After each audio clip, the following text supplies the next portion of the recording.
Hi everyone, I'm Luke Hector and you're watching the Broken Meeple. This is a YouTube channel about board games where I give reviews, top 10s and my honest opinions, regardless of the consequences. Get on with it! Right, time to get on with the third batch. We've already done the 100 to 81, we've now done the 80 to 61, so now we're doing the 60 to 41. And I've decided that the next two videos will be batches of 20. Maybe I'll spend a bit longer on the games in the next batch of 20, but certainly I figured, you know what, I need to get on with other content, and the top 100 does take a long time when you try to do 10 videos. So, you know, and people have been very positive about the current format of going through these bottom lot in batches of 20 and then really focusing when we get to the top 20, like the creme de la creme of the games in my collection. So, you know, we might as well just crack on now and get on with it.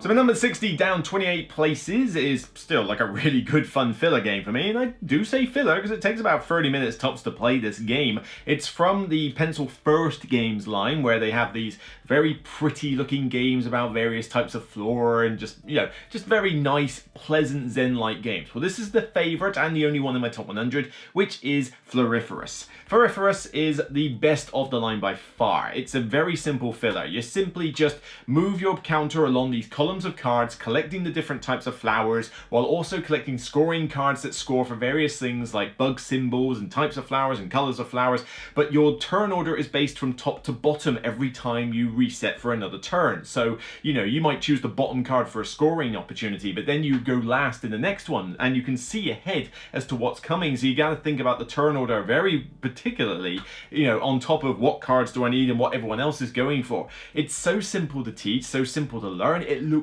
beautiful on the table and it always goes down well. It's a solid one. I mean, Herbaceous is decent. I mean, Herbaceous doesn't have much to it, and Delicious is maybe a little bit fiddly in places, but it's still a really good game. Sunset Over Water's fine, you know, and Whatnot Cabinet is okay, but maybe just a bit too big for what it needs to be. You know, this is easily the favorite of the line. Floriferous, seriously, give it a try if you have not.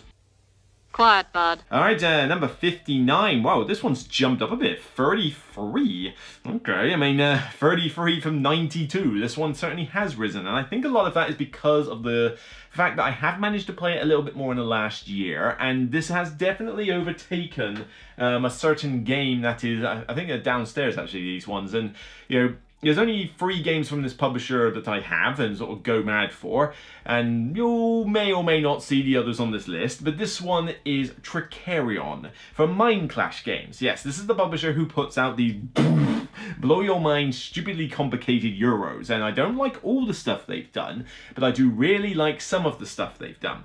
And this one was a lot lower on my list. I've got the collector's edition downstairs, but it just wasn't getting played. It's a big box, there's a lot of rules, it's tough to remember it all from game to game. Using the modules means being familiar with the game, because you try and teach a new player all those modules like the Dalgard Academy expansion, yeah, good luck with that. But a friend of mine, this is her favorite game. And I mean her favorite. She's told me it's her favorite. And to be honest, I can't exactly get in the way of that. It's a really fun game. You know, it is basically the Prestige movie, The Prestige, in a board game. That really underrated movie with, I think it was Hugh Jackman and Christian Bale, I think it was. And, you know, it's a really cool movie. Go watch it.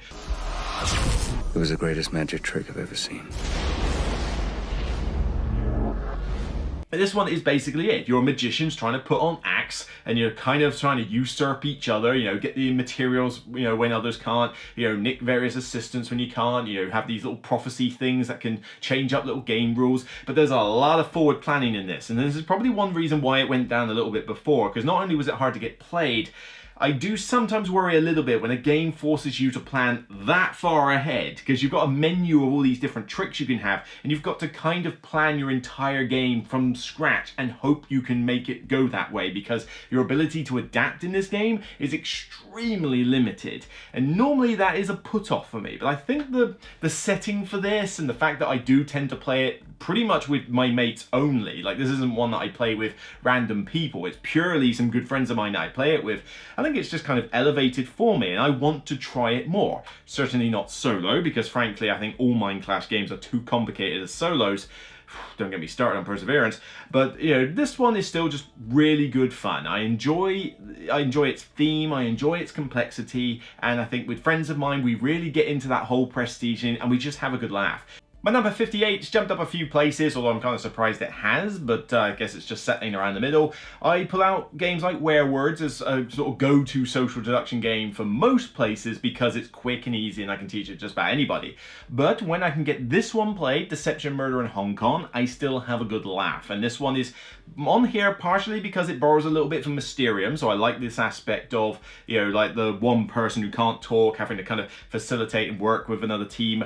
But I also like the idea that it's there's two other aspects. Firstly, no matter which side you're on, it's still fun, because if you're the murderer, you get to hide behind and do the subterfuge that. But even if you're on the investigator side, you're still going through that cool little puzzle trying to work out which person looks suspicious, which items could work with the clues that have been given. And as the ghost, well, or the forensic scientist in this one, you know, you get to make up those clues and obviously react to what everyone's doing. It's all the roles are really cool, but I especially like that this one brought in, I think this was one of the first ones that brought in the ending where you could have, well, actually no, Resistance did, whatever, this one did it better, you know, where you can have the situation where if the murderer gets caught, they've got one last chance to basically go, well, hang on a minute, the witness is one of you lot, if I can figure out who that is, we can win. And this one was replicated in Werewords, probably done better in that game slightly, but this one was still probably one of the main ones that was well known that did it, and it's just great fun to have that little get out clause that, you know, it's like, we think we've won, but have we? I'm not sure, let's be worried, don't pick them, but it's a good amount of tension at the end. So this one still really does well. My number 57, down from 34. I believe there was a comment on one of my previous list entries for this top 100 that said, you know, they were going to disregard the entire list if this game wasn't on it. Well, you can rest assured that Hanamakoji is still on my top 100. This is still a brilliant two-player game from Emperor S4. Very simple. You're trying to sort of have influence over a bunch of geisha cards in the middle, and you know, you do this via these action tiles that are the same for you and your opponent. You have a hand of cards, but the amount of information that you have, you know, goes up as the round goes on, but the amount of options you have dwindles. And it's this cool kind of balancing act of which action tile should I do now or later, because you've got to use each one once. And you always feel like you're making the wrong choice. It's just a great little tensioning where it's like, oh, should I do that one? Should I not? And even if I do, which card should I put out in the pairs and which one should I give my opponent? I don't know. And it looks great, simple to teach, and within 2 to 3 rounds, usually you're done. And it's just nice, quick, and I've had people buy this game from the same shop vendor that happens to be at a convention when I've shown it to them. It's a really great two-player, and probably, I would say, Emperor S4's best game. I don't think I can think of any that top this one. Number 56 is, let's see, down 18 places. Down 38 places from 18. I still really enjoy this. It's not like I hate it all of a sudden, but this one is an evergreen for me, and frankly, it's an evergreen for Fantasy Flight as well, especially with their new version that they put out, which is the original role selection classic that I played at university, I believe, as one of my first sort of board games of the time, Citadels. Still really enjoy this. The new set has not only the bigger cards, the better artwork, but it has the 3 sets of characters that I can mix and match to my heart's content. Try the sets in the back, seriously. Try the set, that's the mean one. The one where pretty much every character does something mean. Whoo-wee, you're in for a bit of a heart-wrenching 10-fill game with that one, but it's still really good fun. But it's got a great, I mentioned it on my closed drafting top 10 list actually, the idea that you've got to draft these roles each round, and you get the roles and you're like, someone's taking the assassin, I think. Or is it underneath? I don't know. But if someone's taking the assassin, who do they think I'm going to be? They're going to think I'm going to take the king, but then you also pass the cards on. Maybe I took the thief, and it's like, I want to rob this person next to me. Right, I'm going to pass these ones on to you. Now, did you take the architect or the merchant? Ooh, you took one of them. Which one do you think I'd take? And you're doing this whole getting into other people's heads, and it's just great fun. Although one friend of mine, I've put off this game entirely because at one point I basically played this 3 times in a row, I think, and you know, 3 times, oh no, sorry, we played the game, and 3 times in a row in the game I took the assassin and killed her. I was able to figure out exactly who she was because she was 100% predictable. She refuses to play the game now, which is fair enough. That's on me, but I couldn't resist. It just had to be done and prove a point. But yeah, we're friends. It's fine. I wouldn't do that to a random new player. No, that's like, that would be just too much of a well, what do they say in bird culture? In bird culture, this is considered a dick move. My number 55 has dropped 35 places from 20, and this one is mainly just because it doesn't get played a lot. You know, it's a big game, it has a fair amount of setup, and it's certainly not the easiest one for some people to get into, but it's got a ton of variety, and I don't know, it's even though it's technically a dry game, it still has that element of storytelling and theme that you can kind of glue together yourself. It's almost like you have to help it along, but it's there and you tell your own story. That being said, with Vindication, which is the game, this one does have a lot of mini expansions which are pretty hard to kind of test out and try, and they take up a lot of space. I think this one maybe got too bloated for its own good, and I've got the newest expansion, Chronicles, but I haven't had a chance to even learn it and try it yet. It's not the easiest one to get to the table, but that being said, still really enjoy this one. It's a cube pusher at the end of the day, but you're using it to manipulate your different traits, you know, like wisdom and strength and that. And with these cubes, you basically buy these cards, which could be companions, pets, personality traits, relics. You know, you can kind of forge your own story as you're trying to gain the victory points. But it also has a cool aspect that you have victory conditions that will appear as the game goes on, and you're not entirely certain how long the game's going to go on for. It could go on until a fairly long time, or it could end within about 45 minutes. I've had a very quick game like that. It really depends on what players do with the victory conditions, and it always keeps that element of tension. But yeah, it's not the easiest one to get out and play as often as I would like, which is why it's dropping, because I really loved this last year. I mean, it was my number 20. But yes, I think this one's probably going to fall a little bit in my top 100 unless I can get it to the table more. Again, not because it's not a fantastic game, it really is. But, you know, when games can't get the plays as often as I would like, it does hurt. Oh, my heart bleeds! My number 54 is up 2 places. Oh, whatever. It's around the same length, although could this one drop over time? We'll see. It's another Mind Clash game, and this one, spoiler alert, is my favourite Mind Clash game. At least, you know, Tricarion certainly has caught up a bit, I must admit, but this one's my favourite. It's always been my favourite. It's never changed, and that is Anachrony. So yeah, all the people who think I hate everything that David Turksey does, get off my back. I do like some of his games, alright, but they are complicated. But this one, yeah, is no slouch. I don't even play the mini expansions with this. I just play base Anachrony or base Anachrony with the Fractures of Time expansion, if we all know what we're doing, if I've rehearsed all the rules, if everybody's played the game before. Yeah, it's one of those things, and that's probably why I'm worried that these Mind Clash games are going to start dropping a little bit, because they are just rules behemoths. There's always a ton of rules to learn with these, and you know, the complexity is all there. There's a lot of setup, a lot of little fiddly bits to deal with. But as much as it seems like, why is this in my top 100? Anachrony has a brilliant worker placement system, one of the best utilizations of time travel theming ever, where you can basically borrow resources from yourself in the future, but you know, to use right now, but then when you get to a later round, you have to then pay them back, otherwise you start ripping apart a timeline. Well, we're boned. So basically, all loan debt is time travel. It's a really cool idea, and I gotta give props. But, you know, I love the idea. You got all the different workers, some of which you have to put like in your various buildings that you make during the game, or some you have to put in those really cool mechs and send outside. Again, some good theming, some good complexity. But, you know, the game has this like, almost like a kind of arc where you're building up to this crescendo of the big meteor hitting, and then when it does hit, the board state changes, and suddenly it's kind of like a race to the finish. It's got a lot of cool things going for it, but yeah, throw in too many of the expansions and it does get a little bit insane. Oh no, I've gone cross-eyed. Right, we got 3 new games on this list now. 3 new games in a row, actually, and 2 of them are a little bit convenient, but we'll see. 53 is from Sit Down Games, and this is one I reviewed last year. It's a jolly bit of fun, really. It's light-hearted, it's got a nice theme. Yes, I suppose anything that you throw nice pretty flora and animals in is going to certainly get my interest, but I think this one also grabbed me because of its unique, innovative idea. A kind of pseudo-dexterity spatial awareness game where your photographer is trying to take pictures of various things in such a way that they score you more victory points. This is, of course, Redwood, which is literally sitting right there. Redwood is really cool. I mean, the idea that you've got these photographers going around trying to get the best shot of like a little raccoon or a bear or something, you know, in a particular tundra landscape with the sun in the background maybe, or types of flowers, or maybe there's an objective that says line up, you know, line up with the picket fence, I don't know.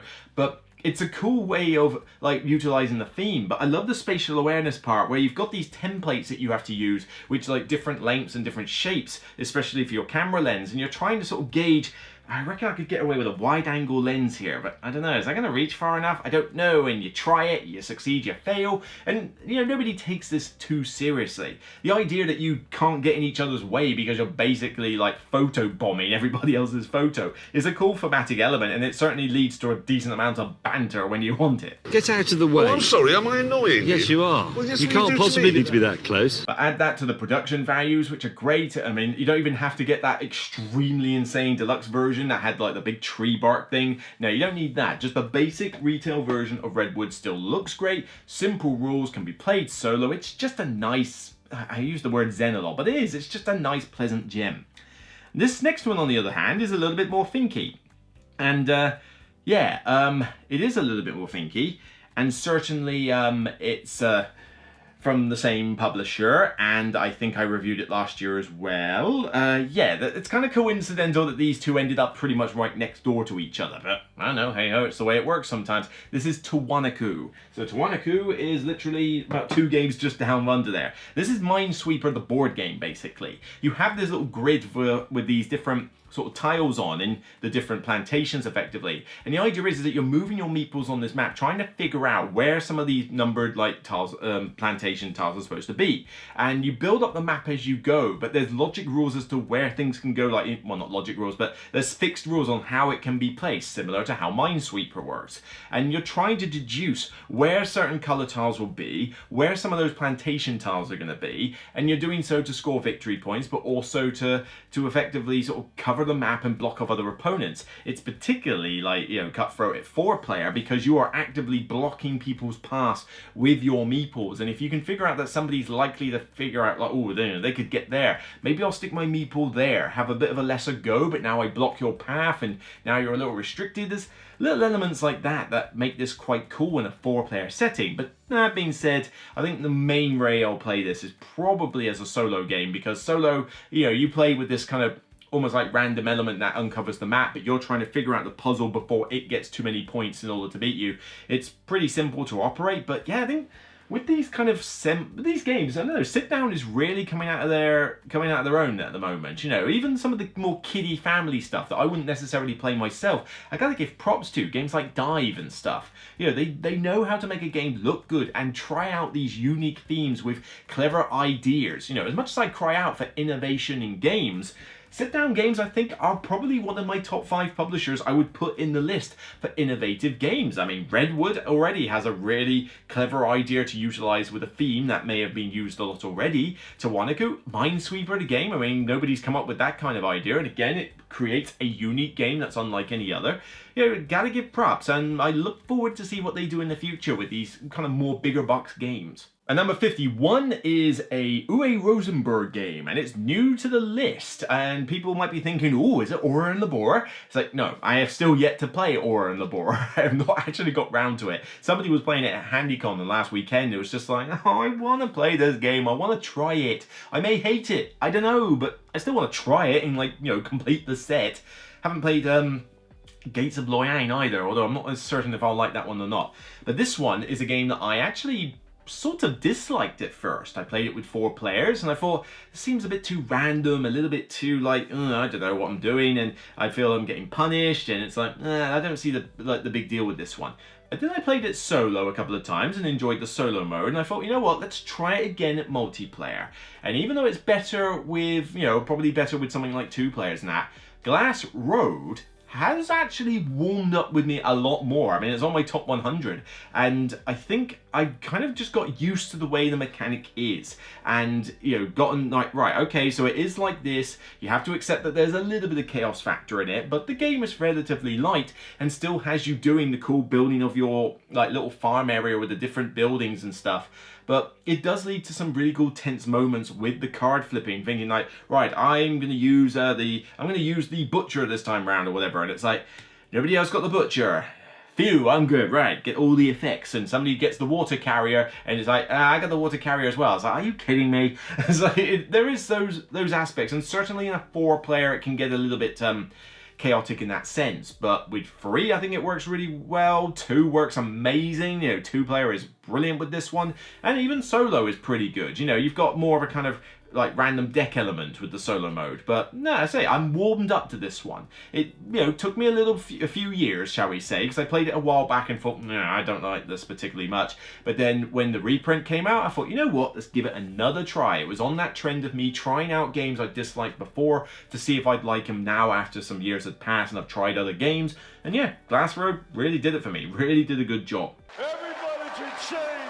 Aha! Another Stonemaier game. Yes, as much as I give them crap at the moment, they did make some games that I really love, although this one used to be in my top 10, I believe. I think it used to be like my top 5.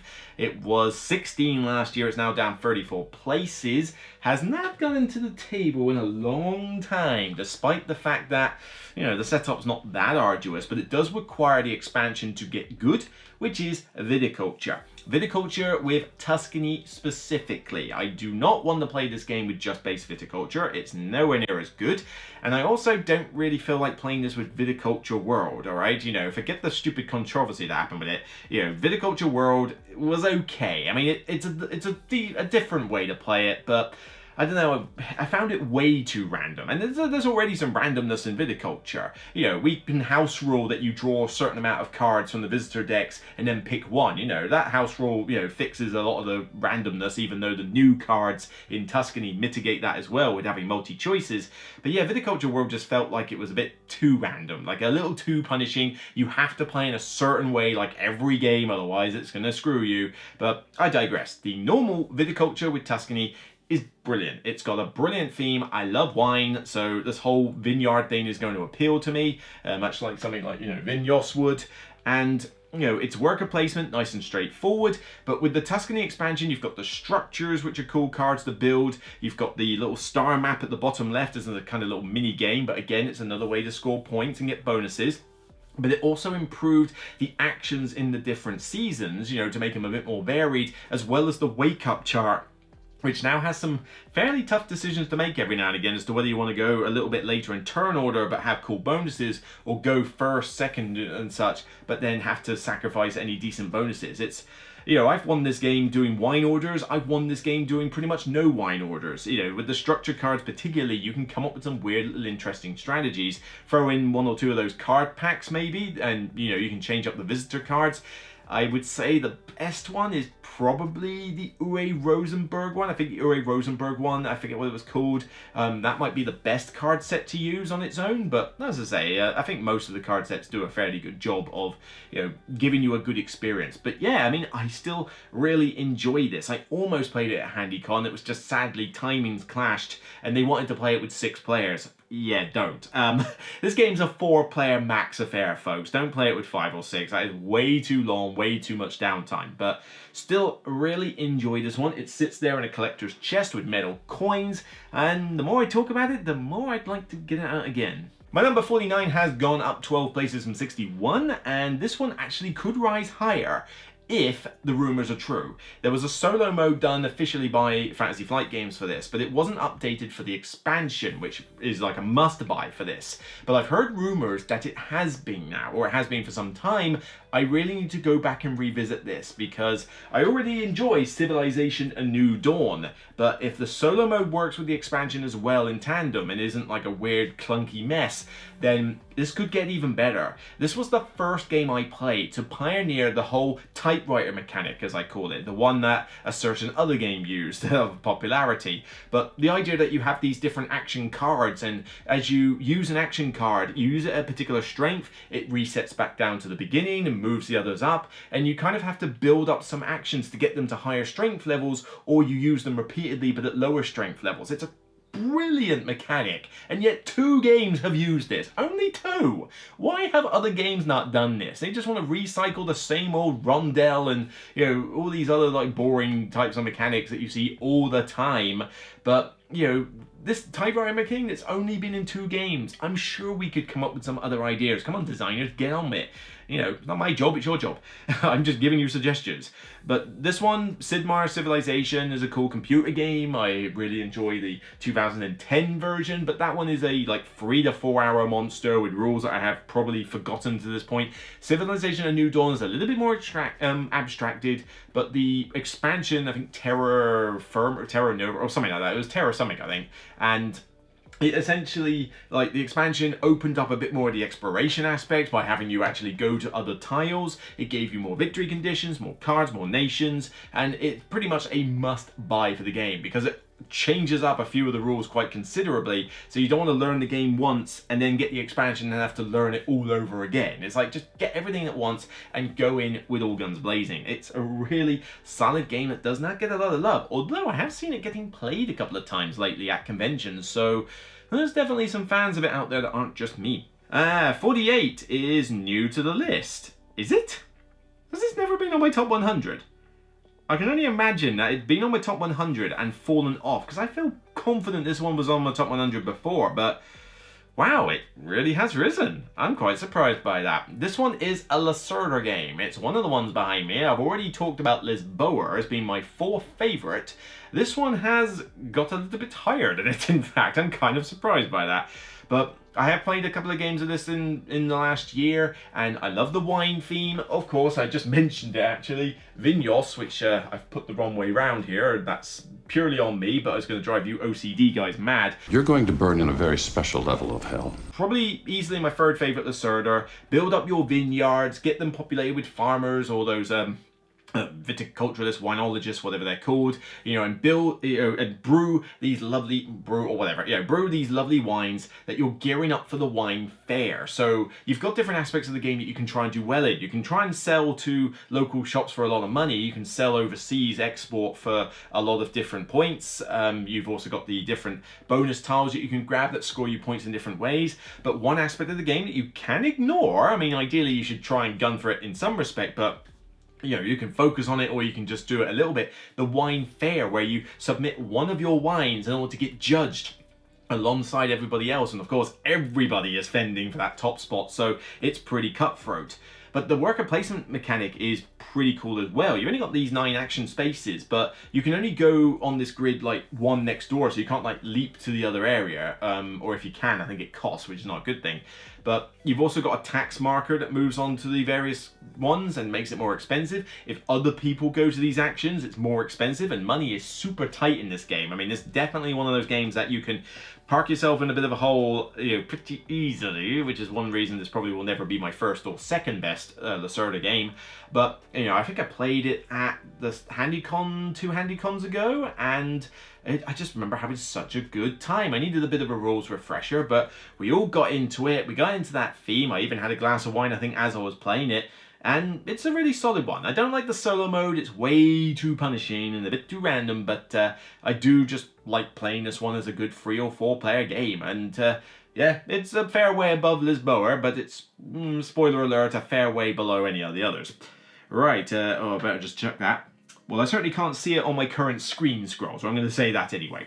Right, my number 47 is down 20 places from 27. Big whoop, it's still in the top 50. It's still probably one of my favourite apps to play when it's working. It does have a little bit of a buggy mess issue, but you know, even if I was to actually play this as a 2-player or as a multiplayer in co-op mode, Star Realms is still one of the better 2-player deck builders out there. And I know what some of you are probably thinking is, well, hang on a minute, Luke. What about Star Wars, the deck building game?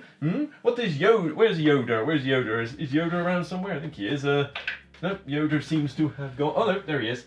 There you go. My little sort of Yoda nitty thing, that cross-stitch thing that a friend of mine did. You know, what does Yoda say about Star Wars, the deck building game?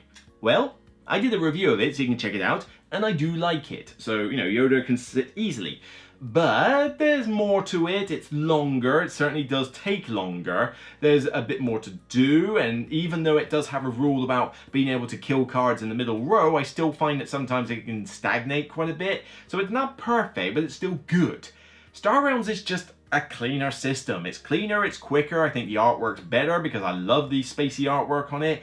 And, you know, it's almost a bit like Dominion speed, where you can just go at lightning speed, like doing all these different card effects and setting up little bases. But I also like that this one has that co-op mode. So I don't play this multiplayer usually as a competitive, but you can have these, and solo works brilliantly as well, where you've got these kind of bosses that you can go up against, and, you know, you have to attack certain areas of it, but you do it via the Star Realms mechanic. And as a co-op it works great, as a solo it's brilliant. I've got a massive box full of cards, although I've reached a point now where I've got more than enough because I haven't even tried some of the little small expansions for it. I would happily just, I got to admit, in hindsight, maybe I would just be happy having a couple of the small boxes that they brought out and or the new one they released and just leave it at that. But yeah, if I need to mix up the cards a bit, I've got plenty there in a big shiny Frontiers box. I'm not interested in the whole Nova or whatever else they've done. You know, I think it's reached its limit to how much I need. Otherwise, it will just get too bloated. But yeah, a lot of people have sort of gone, oh yeah, I like the Star Wars one now, I don't need Star Realms. Well, I think the opposite. Star Realms is still a good game,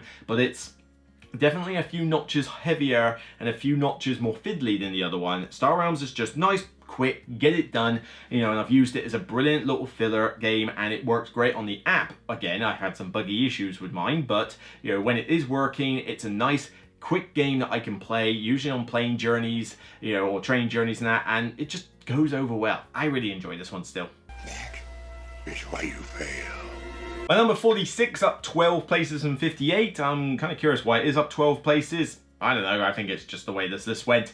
This is probably my go-to big campaign, massive long campaign. I don't mean the short ones, I mean this is the one that's going to take me days and weeks to finish. This is the one that I pick because I'm getting sick and tired of every game coming out being, here's my 100-hour campaign, here's all this content. It's like, oh god, here we go again, because I can't physically play that many campaigns. But this one, Tainted Grail, is my go-to choice. The gritty Arthurian theme is beautiful to look at, as you know, with all, I mean, yeah, it's dismal and grey and like, oh, everything's gone to pot. But the artwork is like beautiful. The the writing in this is some of the best writing I have seen in any board game. It's just like, it is novel, wordy. You know, this would, if this was like a selection of novels, I might even consider reading them. They're that good.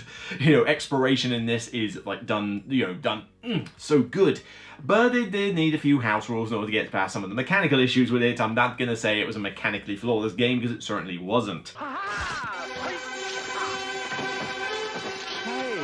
But I've really enjoyed the other campaigns I've done of this. The Last Night and what was the one? The Last Night and I forget what the other one was. But I haven't done Red Death. I mean, the idea of doing an expert level one just sounds way too punishing, so I'm probably going to skip that. However, Kings of Ruin, I did a preview video for that one. You can check that out. And I'm expecting the full all-in pledge for it pretty soon. So I look forward to getting Kings of Ruin to the table, which I know has fixed some of the mechanical issues I had before. Not perfect. I mean, there's still one or two things that I'm hoping they've touched up on, or, you know, maybe I'll have to, you know, twiddle with it a little bit. But after playing the first, I think, a couple of chapters in the preview, I was just like, oh god, this is such good writing. I like the options here. I like what they've done with some of the grindy elements to reduce them and that. And man, that was epic.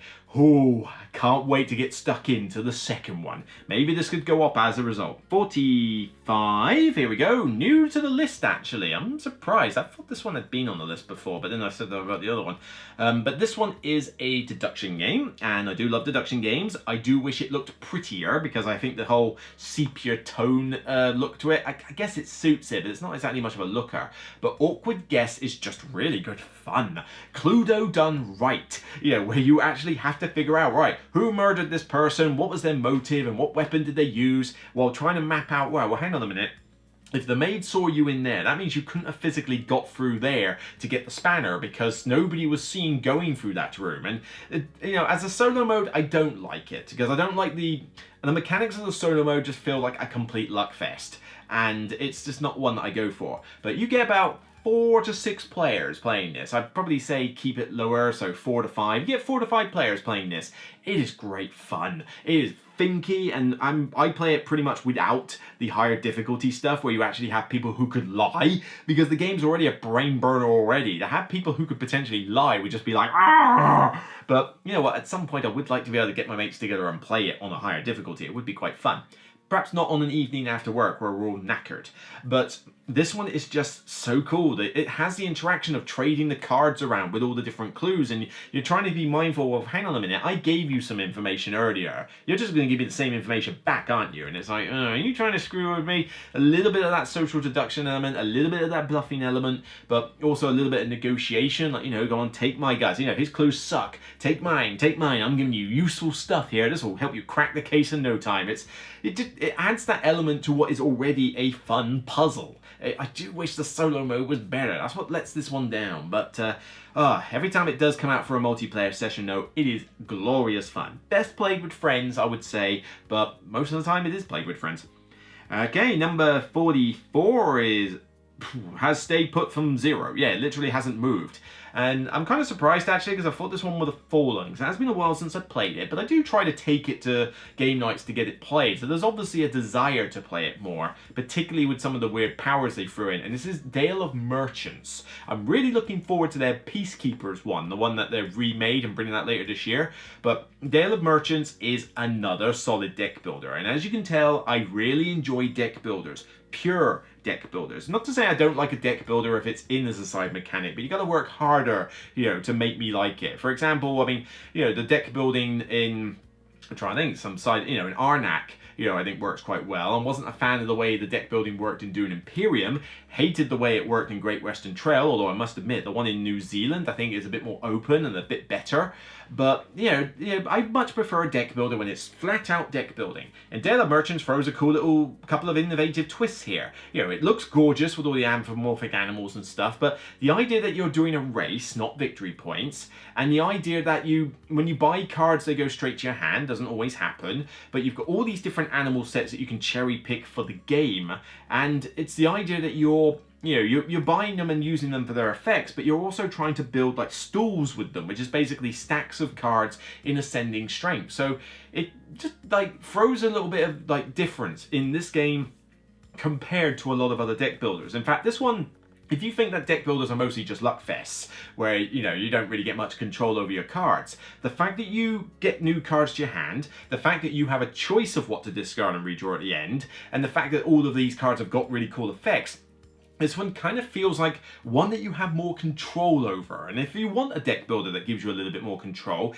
seriously give this one a look. You don't need the massive collection box like I've got, especially as I barely use some of the expansion stuff from it. Just grab yourself one of the small boxes if you can. The small boxes with a set of animals in it, and give this one a shot.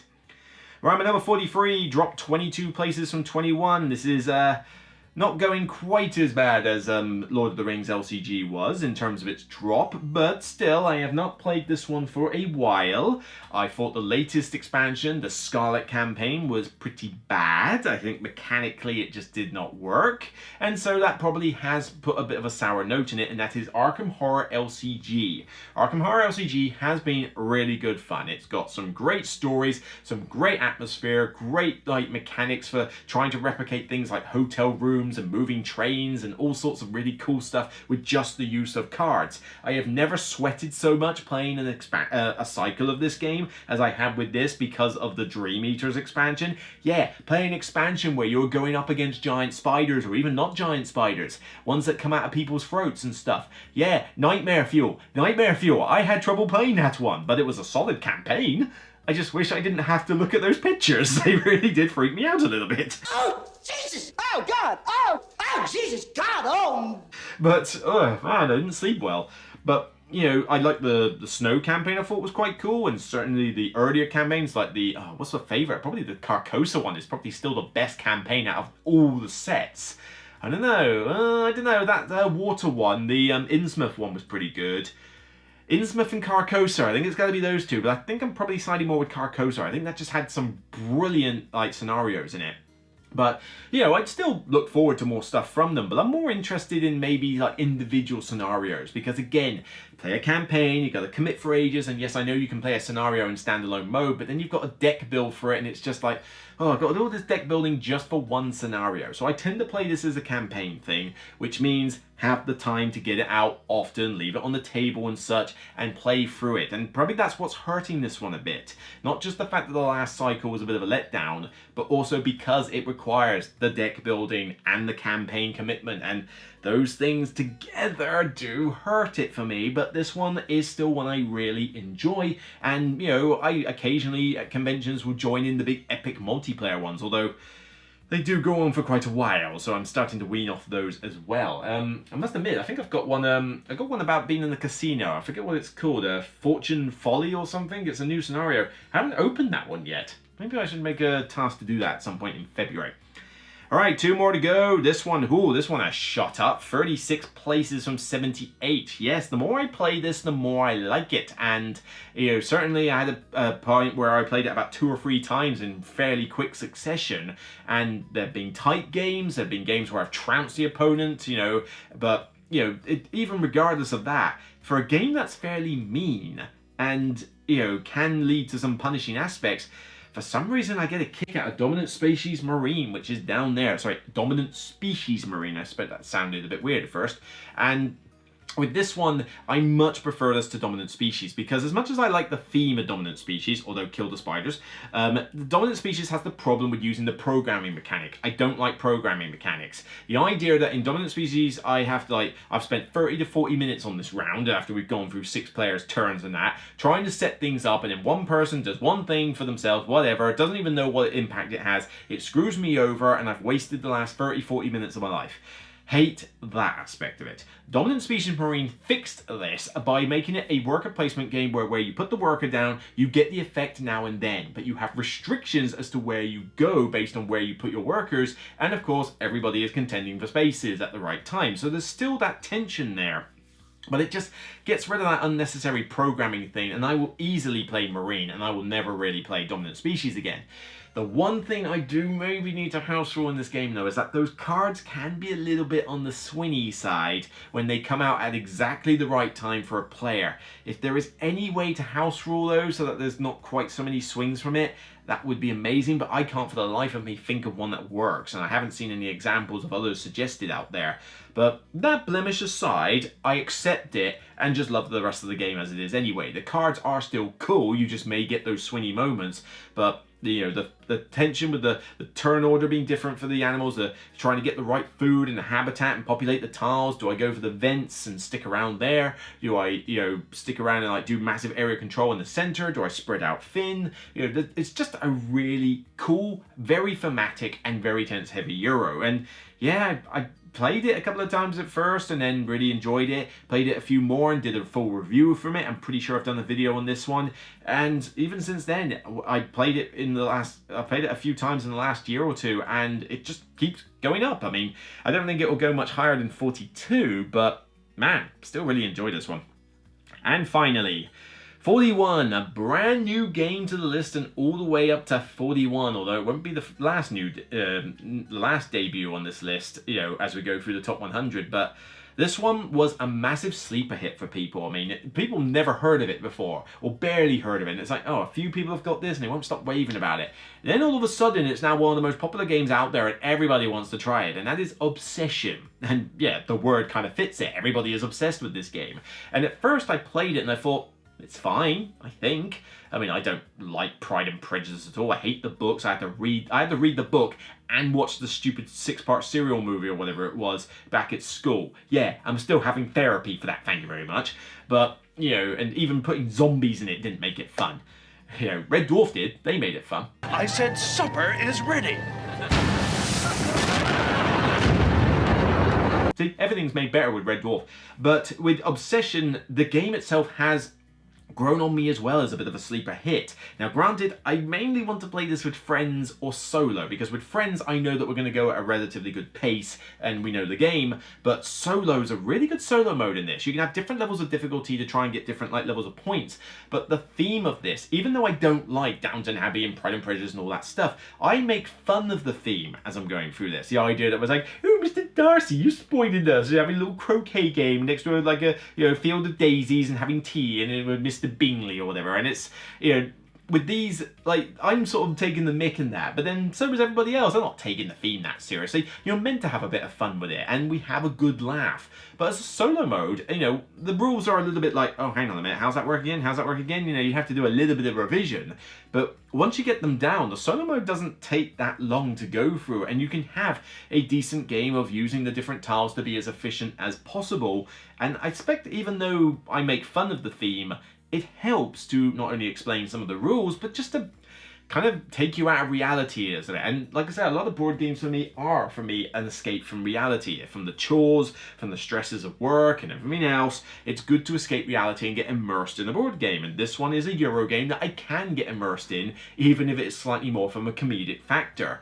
But yeah, for some people, this would be one of their top 10 games or one of their favorite games ever. I can see why, although I must admit, the whole minus points aspect with drawing the guests, that's something I would like to house rule. I would like to find a way for that to be made better, because I don't like the idea that by pure fluke you just happen to have, like, well, pure bad luck. You happen to get bad guests when you draw them. Yes, there's a way to mitigate them, but if you're forced to do that and someone else isn't, they have an advantage over you. That's just logic.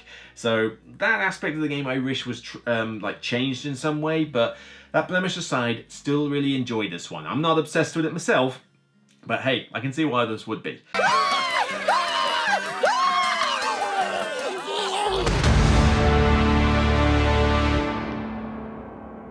Whew, there we go. Another 20 games. I am tired and I am going to switch the camera off after this. But yeah, we're already into the top 50, so these games are like all basically 9s out of 10s at least, you know, at this point. You know, I think we're going to get into the ones that are essentially 10s for me, or like really high 9s, and it's just, yeah, these games are just fantastic. I cannot wait to talk about some of these games, not just the ones that have been on here before, but especially some of the new ones. Although, that being said, we've only got a couple of new ones in the next batch of 20, and then we get most of the new ones, like the 5 remaining, in the top 20. So yeah, there's not many new games left until we get to the very end, but certainly there's still some fantastic games in the next batch, and I cannot wait to talk about them. But for now, I hope you enjoyed these 20 by all means. That's it for me on this episode of the Broken Meeple, and get your comments down below. I want to know your thoughts, good or bad, about the games that I have played. The games that I have listed.